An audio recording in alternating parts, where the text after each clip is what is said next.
By the way, I want to tell you one thing. Before you came, I was by Talman Weinfeld by Rabbi Shul. So I told him the story. Nobody came into the Kabrenia yet. So I told him the story. He says, he says he listens to it too. Weinfeld, Talman. You know who he is. Yeah, sure. So I told Rabbi Yisrael, some Lava Malka really, Fabrengen is a Gora Andesach. It's something very different. Fabrengen, you don't use grape juice. I'm just taking some medicine, so I can't really say alcohol. But just tonight, I'll just... Thank you. So, just a few mices and hopefully a little inspiration, you know? Here in Crown Heights, before most of you were born probably or lived here for sure, there used to be Chassidische Malava Malkas every Motzei Shabbos. The Rebbe gave mashke and lechayim to, I think the unfeeder was, one of the leaders of that group was Moshe Dubinsky. You heard of Moshe Dubinsky? Moshe Dubinsky was someone who was together with the Rebbe in Yatrinislav in the early 1900s when the Rebbe was, grew up. He was from there too. And he lived here. And he was one of the people in charge. And I think they would rotate homes. I myself I was a young boy, so I wasn't there, and also we lived in East Flatbush, and then a borough park, so it was happening here in Crown Heights. But I know that the Chassidische Yom Galait of Crown Heights would go, the Lipskers and Rabbi Yoel Khan used to come. There was and it was a Malava Malk. I mean, I don't know how food they had. They didn't have food, but the Tzelt Meises, L'chaim, and it wasn't really a Fabrengen. It was more of a, Meises. And where did they pick this up? Oh, and the Rebbe really supported it, really wanted it. I don't know why it stopped. It stopped at a certain point. Maybe I don't know what year it stopped and why it stopped, but Lepoil it stopped. In Rusland, in Russia, the Malava Malka was an Indian koveya la'atzma. It wasn't just a chap top, Chassidim would get together and they had Malava Malka, meaning, and they sang a Nigunim, said a Maisa. So there's something special about Malava Malka. In fact, about 10 years ago, I was doing here in Crown Heights, I don't know if every Shabbat Shabbos, we did these Malava Malkas in homes, and it was nicely attended, about 15, 20 people each time, and I would speak about a different chassid each time. So naturally, I spoke about the Yosef Mendel Tenenbaum, our principal in Yeshiva, So some of the Tenenbaum family came. I'm not talking about that, but I'm saying other people. So Malava Malka is a good zach. It's kavei latzmi. Anyway, so I want to begin. It's the Yud Shevat, Yud Shevat, and it's Shnas Hashivim, 70 years. This is Nishkein Gelechter. It's not a joke. It's a reality. Why do I say that? Not because if you count from 1951 to 2021 in the Yiddish date, it's 70 years. That's, of course, Davar HaPoshit. Because the Rebbe, our Rebbe, was Koveya, that when it comes to such monumental dates and years, it's an Inyan Choshuv. And here is another Nakuda that I learned by the Rebbe for sure, but even Rabbi Yoel, our Mashpia, taught this to us in different Al-Pichsidis, that what is Koveya if something is for a Yid and for a Chassid in particular? It's the Nossi, the Rebbe of that period. He is Koveya. No one else is Koveya. Why? Because he's a tzaddik. Yisay Doilom, and is tzaddik emes, but mainly he knows what's going on, and he sees that yet now we need this. Next year, he might say something different because we need something else. And I'm saying this because today we live in this world where excuse the expression, Tom, Dick, and Harry, Yedir Einer, comes up with ideas, and fine, listen. If an idea will bring to more Avodas Hashem, kol hakavod, no problem. But on the other hand, a chassid, especially a Lubavitcher chassid, was always very careful that how did he know if something is right? How do you know? Maybe it's Gedreit HaKop. Okay, he mentioned the Psalm Shechter, okay? I mean, such a bright man, and I don't mean to talk, but just give me the dogma since he mentioned it. A bright man, a knowledgeable man, but he decides with his mind, he decides this is what we need now. Really? Wer bist du? Who are you? Yitaka Zalma Shechter, Yitaka learned by Rabbi Jacobson, and Reb Shmuel Witten, and you had Yechidus from the Friedeker Rebbe, and you had Yechidus from the Rebbe, and everything else, but you're still Zalma Shechter. Still no ein Rebbe. There's only one Rebbe. I'm saying, and by the way, this Nakud is true even not in Lubavitch. You're a Belzer Chassid. When I bring sometimes other Chassidim, and they start with, Lubavitch and Mashiach and this and that, I say to him, I have a question. Do you believe your Rebbe's Mashiach? You have a time, forget it. Do you believe your Rebbe's Mashiach? Do you believe it's Shaykh to be Mashiach? Oh. No such thing. Good. The answer is, it's not even in the ballpark. Okay, and if that's their shita, I'm not being a vatla, I'm not a shita of chassidus. All I'm saying is, so Mela, who's kaveya? The Rebbe's kaveya. Now, Hebtzachon, what did the Rebbe mean? What did he say? There's always going to be pilpul. There's always going to be pilpul because the nature of man. The nature of man is, as you say like this, I say the opposite. With the grab finger, and up and down. But you have here, you have plenty of klore zachen from the Rebbe. So I go back, the Rebbe said many times, remember when he had his 50th anniversary, he had his 25th anniversary, the Rebbe made a fabrengen. So what did he show us? that when it comes as man, Yud Shevat is every Yud Shevat. When it comes as man of 70 years, there's something choshev about that significant number, and we need to all work together to find and do something for Shibn Shana. But the story that I want to begin with, and I said it on the clip, but some of you didn't see it, most of you probably didn't. So here's a story that I heard just about a month ago. I heard this from a Yid in Montreal. His name is Reb. It'll come to me. He's probably 75 years old. And he heard it from Reb Shmuel Zalmanov. Who's Reb Shmuel Zalmanov? Reb Shmuel Zalmanov, or some call him Zalmanov, was the Eirech. He was from the staff that made Hatamim. Hatamim was made in 1936 in Varsha, in Otvotsk. It was a kuntras of learning and Sipuri Maises that was very special. Nigunim Chassidus. He, Zalman Geradi, it was Zalman Geradi, they lived there in Crown Heights, and the Rebbe behind the scenes.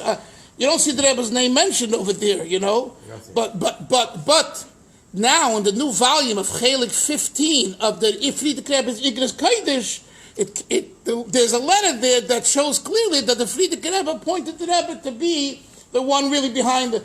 But until then, everyone suspected that, but we didn't have it. Now we have it in the letter printed in the Igros Kodesh already. But Reb Shmuel was one of those people. And Reb Shmuel, you should know, was a Kasfer Rabba. Kasfer Rabba means he was a great writer, and he was a Talmud Chacham, and he was a massive Baal Menagim, and he had, Gezer Chabad, he came from the Zalmanovs, which are Babich Chassidim and Doiris. So he was a Kolbeinik, as we say. He really was a Kolbeinik. And he was, by the way, the Baal Tefillah here, I think, before Weinberg, or maybe during, but he was one of the Baal Tefillahs here in 770 in the 50s, because he left, I think, in 63, 64, he left Eretz Yisrael in the 40s and 50s. Anyway, so he tells the story that I heard from someone who heard it from him. The Friedrich Rebbe passed away, you all know, Shabbos morning, right? This Kriyas. What did... Yeah. No. He passes away in the morning, and the Levaya is tomorrow, Sunday. And also, just for a moment, the entire Yeshiva Torah Vadas was sent to come to the Levaya. Those days, there weren't many Rebbes here in New York, and there weren't many tzaddikim, and the Satmar Rav and the Kloisenberger Rav came to America in 46, 47. They were just getting their feet wet, okay? The Friedrich Rebbe came in 1940. I heard from quite a few Satmar Chassidim, older Satmar Chassidim. I met them in Florida, I met them here, and they told me that they had Yechidus with the Friedrich Rebbe. Because they were basically a Bayana Rebbe and a Kapistitzer Rebbe in the Lower East Side. There was a Mudritzer Rebbe either in Williamsburg or Borough Park. I think Williamsburg. What? Williamsburg, thank you. And then there was the Friedrich Rebbe. So there were maybe 4 Rebbes. And the Friedrich Rebbe was, in a way, I wrote about this, the Friedrich Rebbe in a way outdid them. Now, I'm not saying that just as a Lubavitch. I'll tell you why. They came to America before the war. No, they didn't. Friedrich Rebbe is almost killed in Russia. He was almost killed in Poland. He paid his dues. So when he came, I'm telling you, the entire Jewish leadership just said, this is a man of Mesiras Nefesh, here's the red carpet.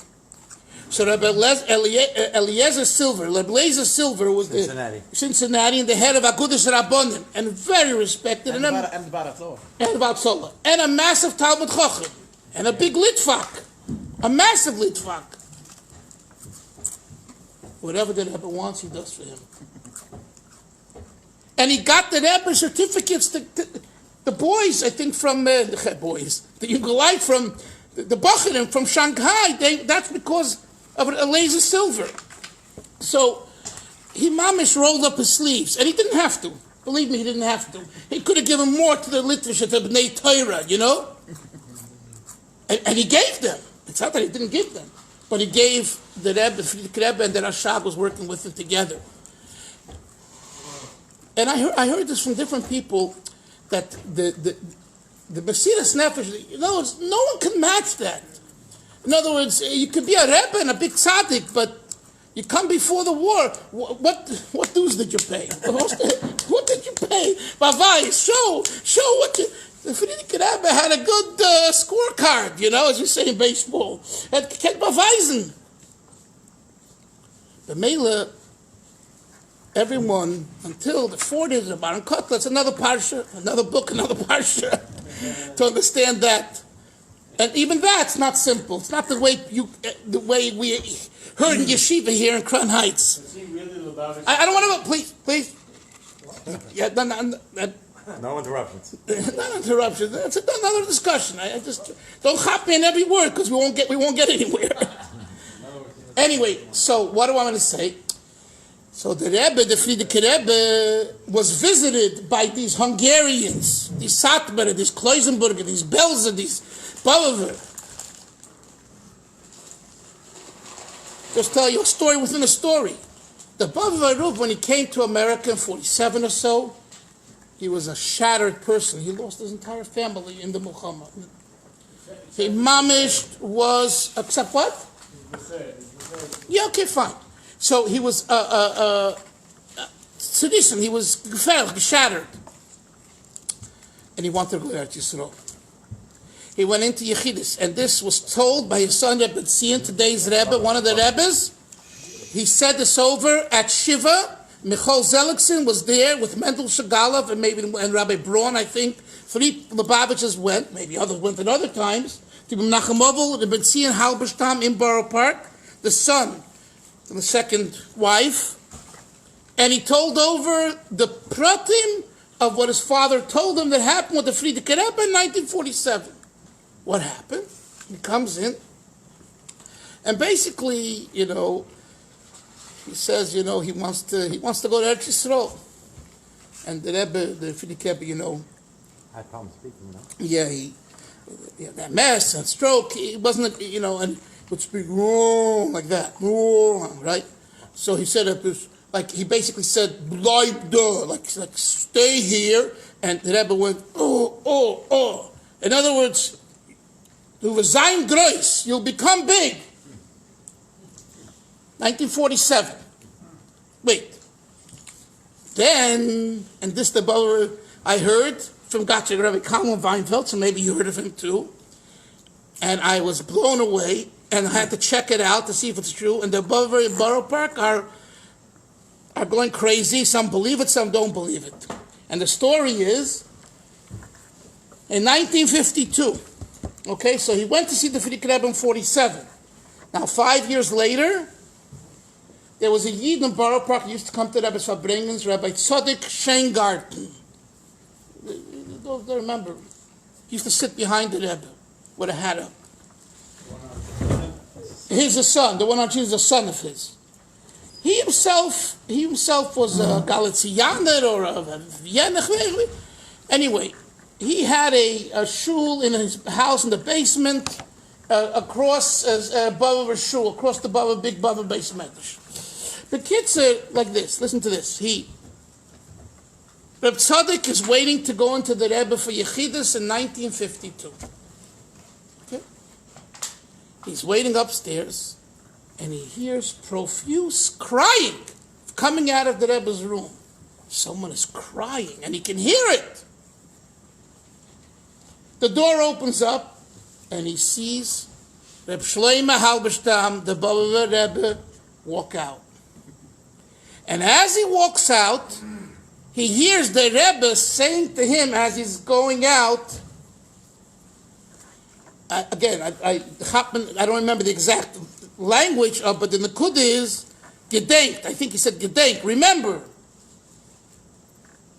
Se wart far eich a Melucha auf der andere Seite Schwell. which means there is an empire waiting for you on the other side of the doorstep. He's walking out the door. There's waiting for you a malucha. Tzaddik heard this, and he understood already that the Baba Rebbe was so hurt. He couldn't. He lost his family, and the Rebbe again told him pretty much what the Frierdiker Rebbe said in his words and his 5 years earlier. But the Rebbe expressed himself this way. I checked it out with his son, who's in Lakewood, who's not a Lubavitcher, so he told me the story is true. Wow. His father told him the story because Kalman said, I heard it from the son too. Call the son to verify. Because I said, I never heard this thing. I think Baruch Parker's never heard it. And also to think that the Frierdiker Rebbe was 25 years older than the Boa, right? But our Rebbe was only a few years older. So, you know what I'm saying? He goes in, he's crying. But he said it happened. It happened because So it just shows that during that time, during those years, there was the Rebbe, the Frierdiker Rebbe, sure, and the Rebbe, even as a young man, the Rebbe was 50, going 55, he was a young man, a black beard, you know what I'm saying? But they knew that already he's the Frierdiker Rebbe's son-in-law, so they came. So anyway, so this is the story. Now getting back to the story of Shmuel Zalmanov. So the story is that the night of tonight, like now, Motzei Shabbos, the Rebbe to the Chamadina, that's the wife of the Frierdiker Rebbe, calls her two son-in-laws into her apartment. And she takes them right into the room where the Frierdiker Rebbe is laying. You have to lay on the floor.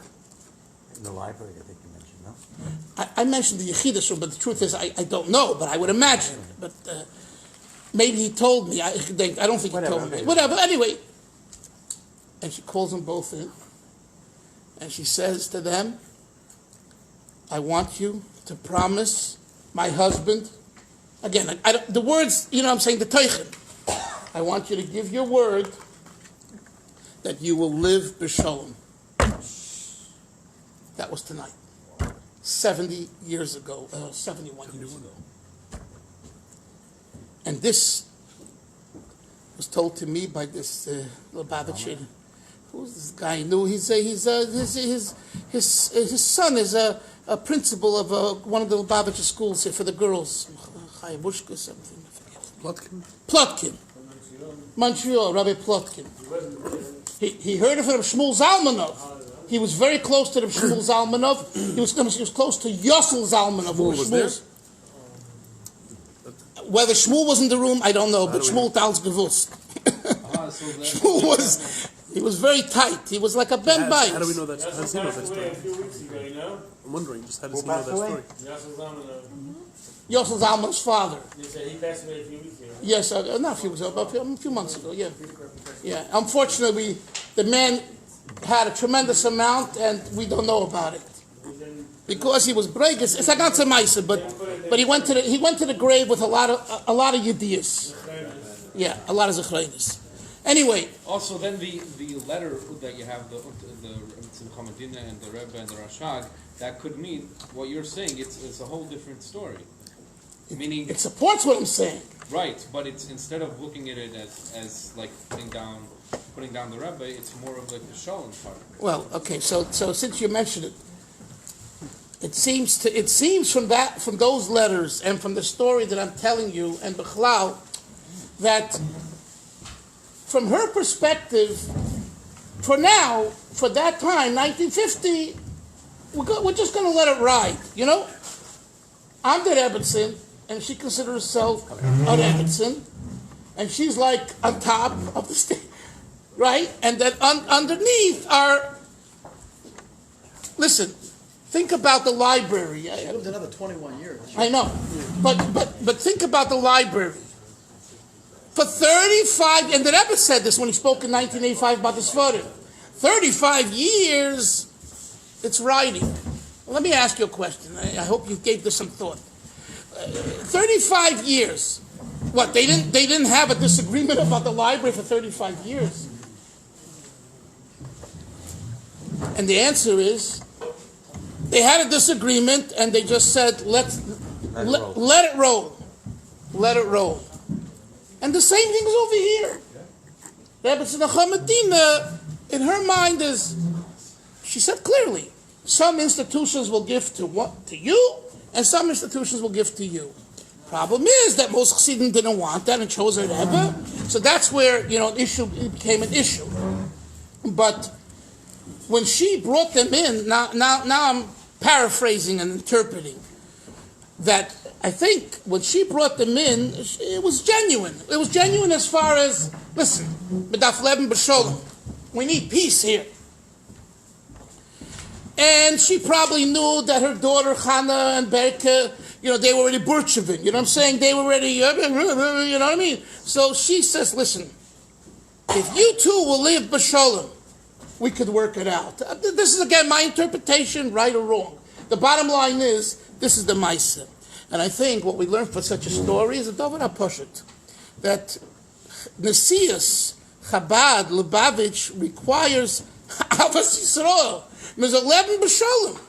And there's you can have Chilukei Deis, but you could live in a peaceful way. And when we do that, our, what? It's not a Chiddush, but let's implement it. Remember the Rebbe was bringing. Everyone's looking for a Chiddush. But the Chazak in a Chiddush yet. The Rebbe was laughing at us. He was being sarcastic. Idiots. You come to a Fabrengen, you're here with Elikus, with God, with a tzaddik, and he's being Megali, he's speaking to you. Anything he says is gewaldig. A Chiddush. I need a Chiddush. What are we? You need a Chiddush. Anyway. Al Kaponim. Let's sing Achsidish Nigunim. Sagen L'chaim Nachamol. And the Eibusher Taka helped that we haben Avas Yisrael, real Avas Yisrael. Bemis. You think it's easy to have Avas Yisrael? It's not. It's very hard to have Avas Yisrael. It's very hard. Why? Because we all have an opinion. And we all think the way we think is the right way. Yeah. I remember the Rebbe once said by Fabrengen, I heard this myself, I don't know when it was. The Rebbe said like this, Chilukei Deis is Torah. Machloikis is not. That's what Alinge heard from Rebbe. Difference in opinions is normal. Ain't they saying? But Machloikis is not. My wife's from Australia, and over there they were big Chassidim. Strife. Altais. What? Not right now. You figure it out yourself. There was Altais, Gurevich, Serebransky, Perlov, Vilshansky. These were the Chassidim in Melbourne that the Friedrich Rebbe sent from Paris in 1949. So I asked my Shver was Reb Chaim Serebransky, I will show. So I asked my Shver, him, did these people live in peace? And he says, they did live in peace. In what way? They had the disagreements, but when it came around the table and there was time to decide, they made a vote, they decided, und sie gegangen weiter. Okay? Doesn't mean everyone's happy. No, not everyone was happy necessarily.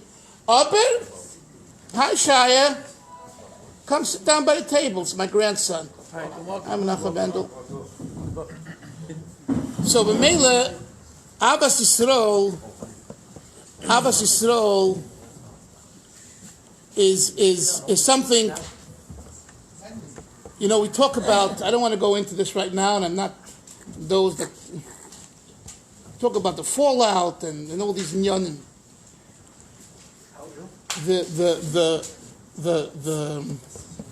One of the worst things that young people, children, grandchildren, and the youth, what impacts them is seeing fighting, seeing disagreements, seeing dirty machlekes between elders.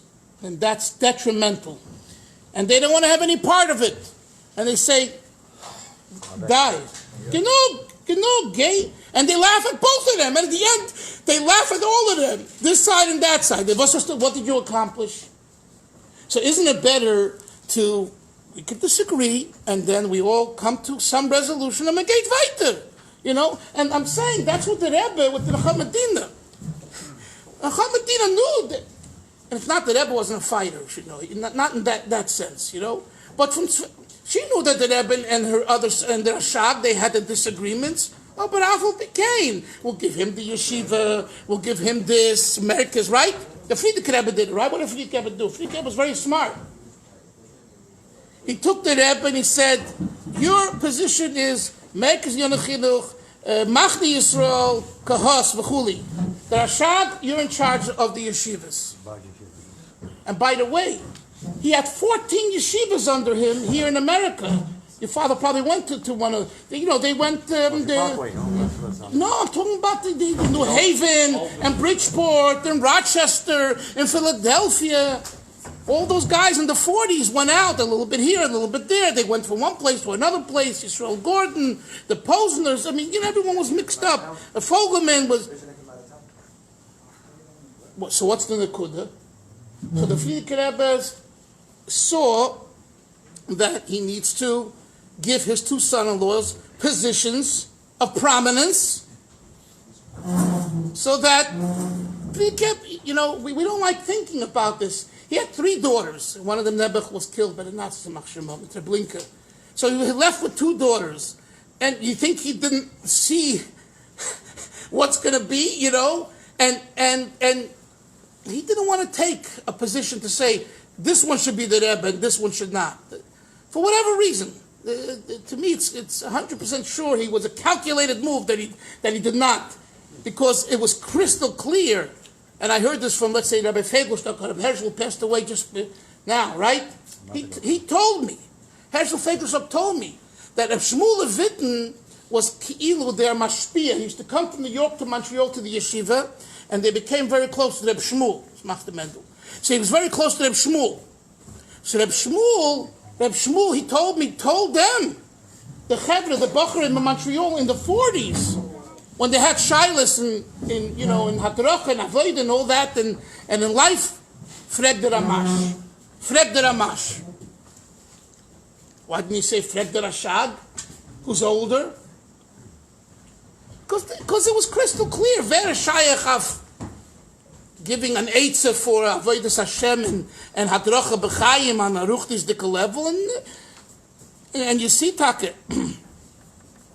they say, again, you know, to verify this, who can verify it, but the word amongst Chassidim is that the Rashag, the first 2 years, didn't come to Fabregens. You know that? And what happened that it changed? What happened?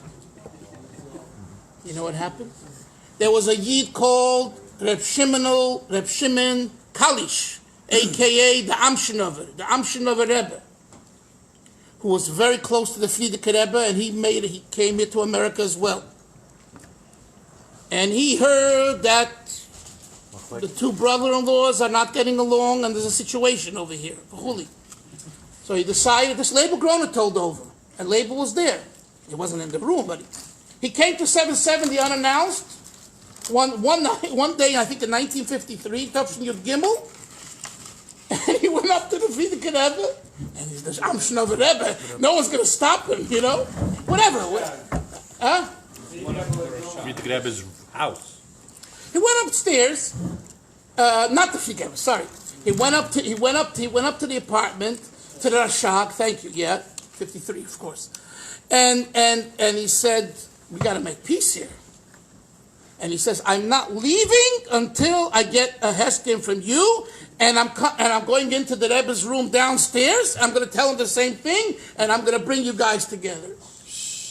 Okay, good. You understand? He was a senior. What? But it wasn't the Rebbe and the Rashag. It was someone from the Rebbe to Sunnah. I understand. I understand. Reading the story the way it happened. Lady, if we both of them, Beide wollen geben a Wort und halten also, the Rebbetzins can go flying. You know what I'm saying? No, I'm saying that they. No, I'm just saying that as much as the Rebbe Chaibushka was much more quiet and reserved, the Chana Gerari was a powerhouse, a big powerhouse, and a very bright powerhouse, and she was a woman that was a very, very, unfortunately, she made a big left turn. And really, but I'm telling you, I have a tape of her speaking. And I'm telling you this, listen, okay? Did you bring it with you?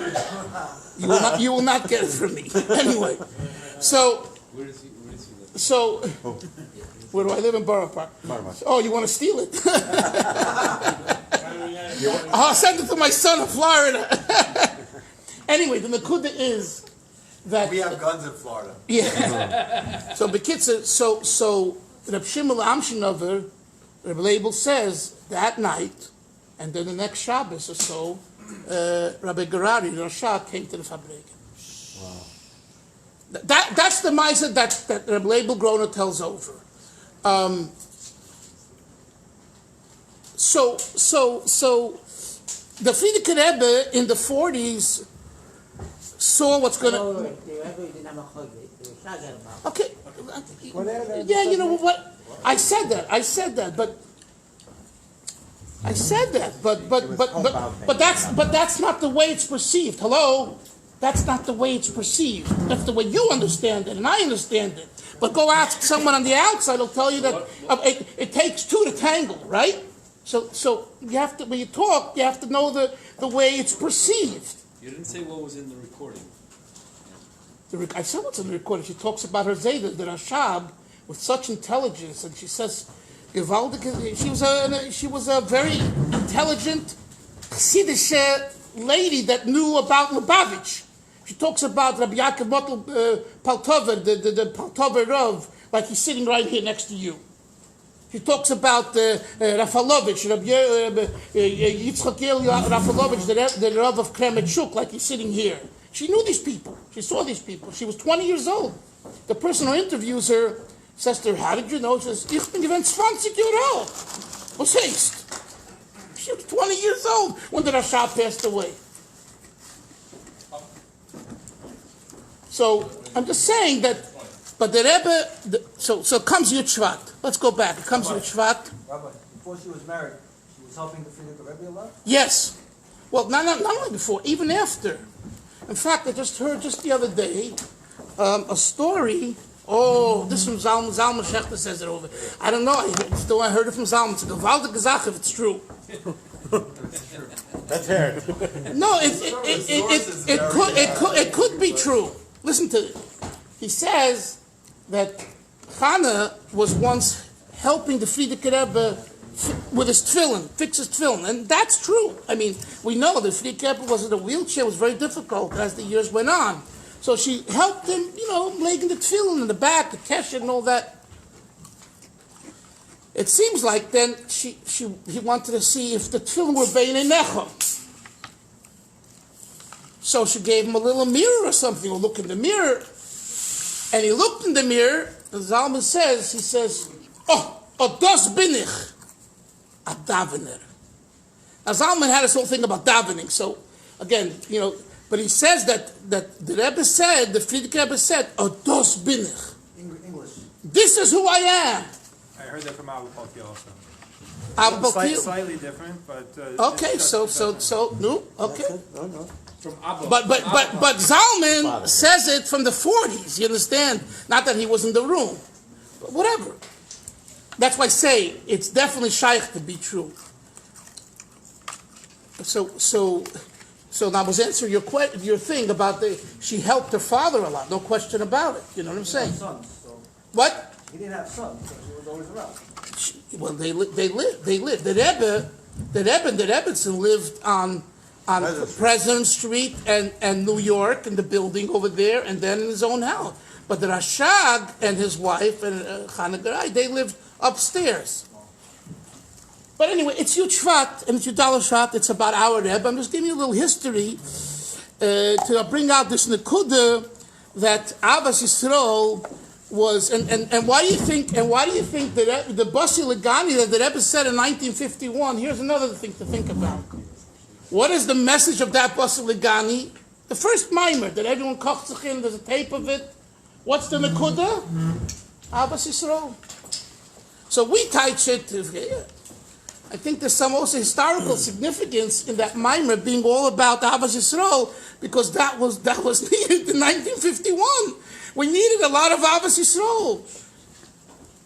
I mean, there are letters. This is a whole night for itself. This whole discussion, because there's many details. There's many details, and it was complicated. Rabbi Yochanan Gordon, Rabbi Yisrael Gordon's father.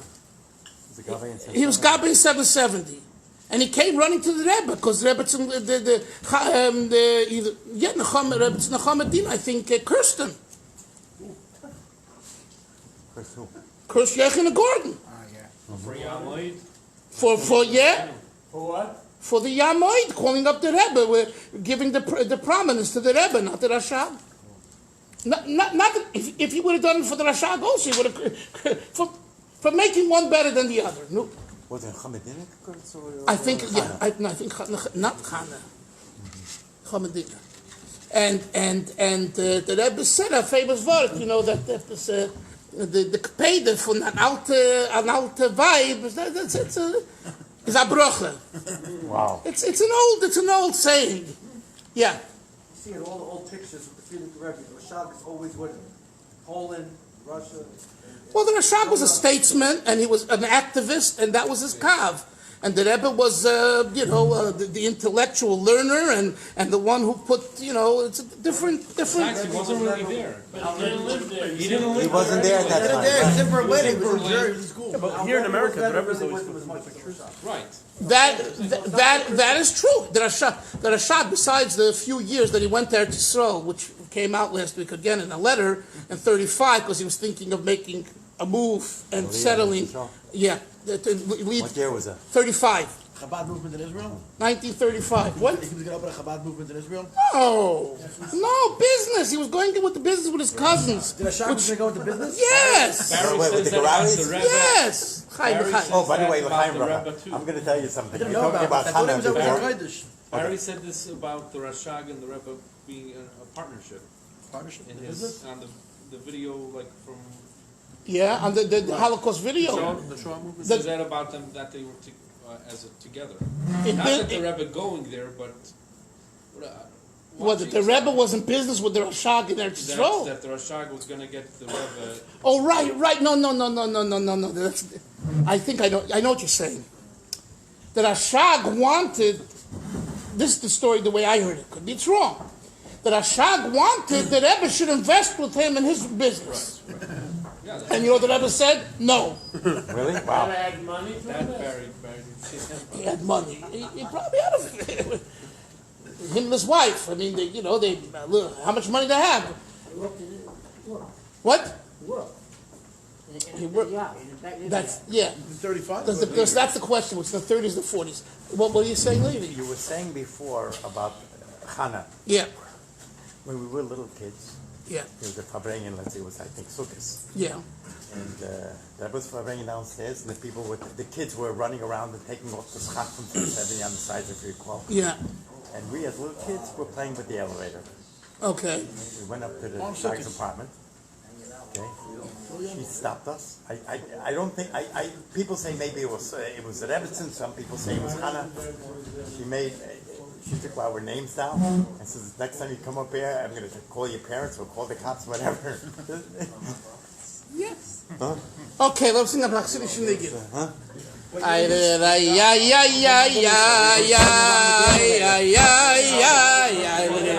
got the Chaver to sing.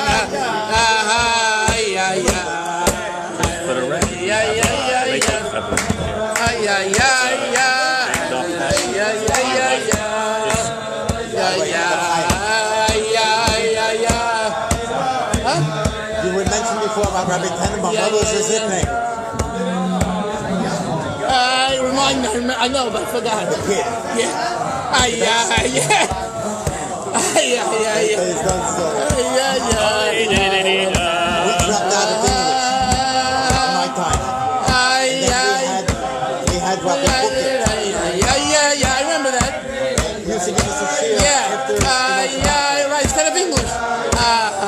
Talmud Zurkin. Shazak. Yeah. The elevator's coming down. Yeah. And Rabbi Tannenbaum is coming. He walks out the door. Yeah. He's playing around with the elevator.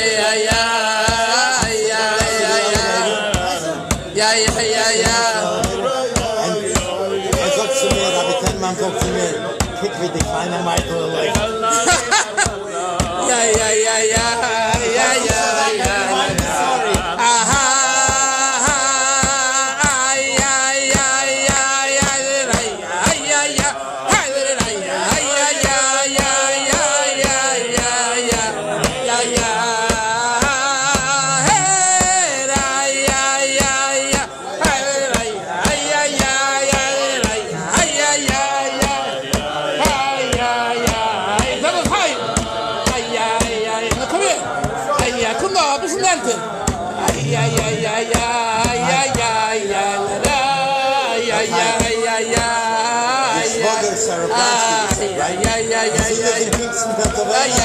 Cousin.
Bedford and Dean in Bedford-Stuyvesant. That's where the yeshiva was. The Rashag bought the building in 1946. Okay? And the yeshiva was there till 1969 when we had a massive fire. Thanks. And we all moved. Yeah. And I was, you're a little older, but we all moved over to Ocean Parkway. And the three Rebbes that I had, the first grade was Rabbi Bernstein. You thanks him? He lived, by the way, to 100 years old. I met him in Borough Park at 98 or 99. What was his name? Rabbi Bernstein. And I don't know if Nachum Mendel was there, but I showed him, I had my kids in my van, and I stopped, and I said, I have to show my children my first grade Rebbe, 98 years old. Wow. Wait, you went to his house? No, by Shem Shabbos on 13th and 53rd. He happened to daven there sometimes, and he walked out. So I showed him my first grade Rebbe, Rabbi Bernstein. What year was this? It must have been 10, 15 years ago. Do you remember how he used to punish us? He Yeah, had a ruler. A ruler? He used the ruler. He hit with the ruler. Absolutely. I do remember that. Yeah. But I didn't get it. I was a good boy. I didn't get touched. I guess. Anyway, the second grade Rebbe was Rabbi Mendelovitz. You thanks? Yeah. But I don't know where. He went to Eretz Yisrael. Yeah. I don't know what. Osher Mendelovitch. Now, when he taught us, did he have a beard or not? No beard. So here's another thing. I want the Olam to know. He was a Talmud. I want the young. He was a Talmud. I know he was a Talmud. Was he a Lubavitcher official? Yes. I don't know. What, I want you to hear this He lived there in Crown Heights. because it's an important He lived Nakuda. on Empire Boulevard. He lived on Empire Boulevard. Our second grade Rebbe was a Jew by the name of Rabbi Osher Mendelovitz. Now, as you know, when you're in second grade, no beard, but everyone else has beards. See, it stands out of my mind. He didn't have a beard. What is he doing being a Rebbe? Hired by the Rashag, Rabbi Tannenbaum, whoever was in charge. I don't know the history. I'm still trying to find out because he left Eretz Yisrael. But what it seems to be is the following. that's a possibility, that he was a good Rebbe, and in those days, they didn't, if someone was a good Rebbe, and he was a Yiddish Shemayim, because it still was at that time, when beards were coming, you know, do you know that in 770, there were Bachrim that were learning well without beards in the 50s and 60s? Yiddish Shemayim. They didn't have beards yet, because it was not popular. It took time to develop. We had a Rebbe, Rabbi Barnetsky, he was our 5th grade Rebbe. He was in Yud Shevat until recently. Yeah. He's already passed away 15 years. No, my cousins all had it. My cousin's a little older than me. He was 5th grade Rebbe. 5th grade. 5th grade. So I remember, I say this, so listen to this. When he went to Otfotsk in 1938. He went to learn by the previous Rebbe, the yeshiva, in 38. He went to where? To Otfotsk, to learn. Him and Beta Levi, Rashag, they both went, I think, a year earlier than the other Bachran that went. Old Tyne and the others. Anyway, Rabbi Shul Jacobson was Makar of all of them, and they were Tervadas. Pretty much Tervadas Bachrim. It's the whole history itself, what happened over there in Tervadas, because of the Malachim, heard of the Malachim. The Malachim infiltrated, they became Malachim, so Rabbi Shraga Feivel Mendelovich, the head of Tervadas, threw them out. He got a psak from Reb Chaim Oizer. It's a whole parsha for itself. This was in 1936, 36, 37. The long tzitzis, Nagansa Maisa. So the Rabbi Jacobson was working with the other Bacharim, I told you. And, he also was a little uncomfortable. Why? Because Rabbi Jacobson Taka is not pressuring them to put on Lange Reklach and Lange Peyes and tzitzis. But nevertheless, what's this learning Chassidus Be'iyun with Bachrim, and by the way, Rashag Feivel Mendelovich, he not only, he gave a shir in Tanya. He gave a shir in Tanya. But his shir in Tanya was a chelik of Mesilas Yesharim and Musar and Chassidus. It was a big Cholent pot and Avodas Hashem, and it was. I heard from people who learned it. It was gewaldig, but it wasn't Chassidus, Chabad, Iyun, Mamala and Seiviv and this darga and that darga, v'chulu v'chulu. So he was a little uncomfortable, And then this was 38. So Beta Levi and Barnetsky are there, and they get turned on to Chassidus Chabad through Rabbi Jacobson, and they become real Lubavitchers. Now, what does that mean? That means they start growing a beard in Otfotsk. They came there without a beard, and they start growing a beard. They come back to America. I heard this from Avram Barnetsky myself. Maybe you guys heard it, and I'll tell you this thing. He says that he was walking in Borough Park in Kensington, Williamsburg, wherever, East New York, wherever he lived. He's walking, and the cars start honking at him as he's walking in the street. Because he said they felt a tzig gate and gas. A goat is walking in the street. That's what I remember him telling us. That's what he said. That's what I remember, yeah. He says you can't imagine in 1943 and 42 and 44 walking with a beard. So I'm answering you. You asked me about it. It was taka, 15, 20 years later, but it took a long time. You're a chassid? You come from other chassidim? Mm-hmm. What chassidim? Stachin. Stachin. You part of the Borough Park Stachin Rebbe? There's two Stachins, but there's only one. The one that's Rabbi Wolfson's son-in-law. No, the real Stachin. Where is he? Tradition 13. Basically, okay. Lazy Koski. Basically, okay. Everything today is two. One and two. This is Talmud and the son. Anyway, was what is bringing Chassidim, it took so long till Chassidim started to grow beards, and the whole thing, Sayendum, Darische Welt of Satmar, and Boviv. I don't want to go into that. I don't want to say because it's not for public information. There's pictures, I'm saying. Okay. So if you know about the pictures, that's from the Shabbat them, so you know. Okay. The point is, I wanted to call it Yerushalayim. That was my question. go Yerushalayim. It depends what I mean Yerushalayim. Are you talking about if you can rely on him as an aid for Nisuyin? Yes, you can rely on him as an aid. It wasn't seen as an Aveda. You understand? It wasn't seen as an Aveda. It took a long time. It took a long time for the Rebbe to break in our own Chassidim here in Crown Heights with many Inyonim. This was specifically an American issue? Yeah. Well, what do you mean? Whether it was in Europe also? No, I'm saying, like, was Yeah. it also... Yeah. Mechitza. Who had a mechitza in the 1950s at a wedding? You gotta be kidding. So there was a Yid in this community that called Rabbi Chol Teitelboim. He came into a wedding in the early 50s.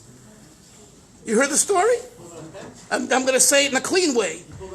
Well, basically he said, I'm going to do that if you don't separate now. Some say he did do it, some say he didn't. But the Nakuda is, it took such people and such things to make changes. And that's why from 50 to 60, if you look at the Rebbe's Sikhs, and the Sheikh Chabad started on the Rebbe, with the Sheitlach, the Rebbe gave money, not just for a sheitel, but to buy a nice sheitel. For a woman to have a sheitel then was considered, you got to be crazy. So, Baruch Hashem, we've changed that. We've passed that. We've passed that. And if we were to study, if the Bacharim, if the Yungalite would study, and know what the Zohar HaKadosh says about a beard, they would be running after a beard. You know why? Because it says you'll make more money. So instead of not investing and worrying whether your stock is up or down, or whether this, throw that board. Why isn't the Zohar HaKadosh more believable than the investment of Morgan Stanley? No. The Morgan Stanley, I'm going to make more. But Trogan HaBord steht in Zohar. Okay, the literature follow the Italian Mekubolim. The Italian Mekubolim. Do you know that the Italian Mekubolim didn't have beards? That's their Kabbalah, but it's not our Kabbalah. What does it mean? Yeah, okay. We're getting off tangent. In Vilna, they learned Zohar in Vilna. L'chaim, say L'chaim, Besht. Say L'chaim, ladies, I guess.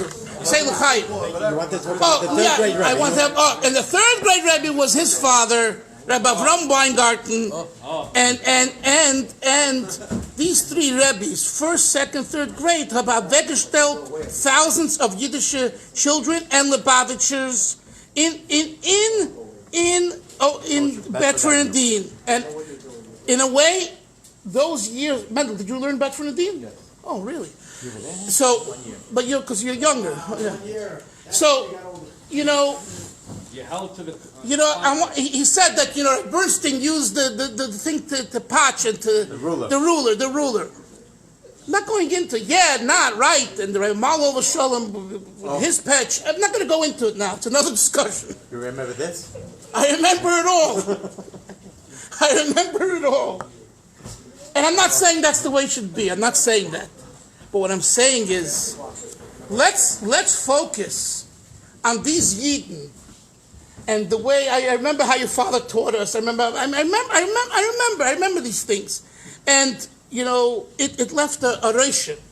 So some of you might be Rebbes in yeshiva. With a Rebbe, a teacher leaves on a child is la'olam vod. You should know that it's la'olam vod. And, it's one of these jobs that the Rebbe, and who recognizes me, he's a shliach, he's a rabbi, he's a businessman, wer bin ich? Agonisht. You're wrong. A Rebbe is an incredible tafkid. And I just heard Shalom Besh Shapiro talks, and he recorded something that Rabbi Chadakov said, and Reb Nissim Mendel wrote down. And the Olam doesn't know this, and I don't think they want to know it, but I'm going to share it with you anyway. Rabbi Chadakov called him in once, and he said, please, I want the shluchim to know this. I don't know when this was. Must have been in the 80s, I assume. He says, he said it was Bekesher to a Kinnis Hashluchim in Crown Heights. What is a shliach? He said, Vos is a shliach? And Mendel is writing down, Vos is a shliach. And he says, a shliach yeder yid. Every Jew that is an educator, and he doesn't mean that he's paid for education, but he educates, is a shliach. And he's writing down. And then he says, Oy bazoi, what's special about the kinnis and the shluchim? And he answered his question, and Mendel's writing it down. Zeizen and Mesiras Nefesh shluchim. Very interesting. And he said, Shas, you pack your bags, and you go away, and you don't have your orange juice. This I'm paraphrasing. You don't have your milk.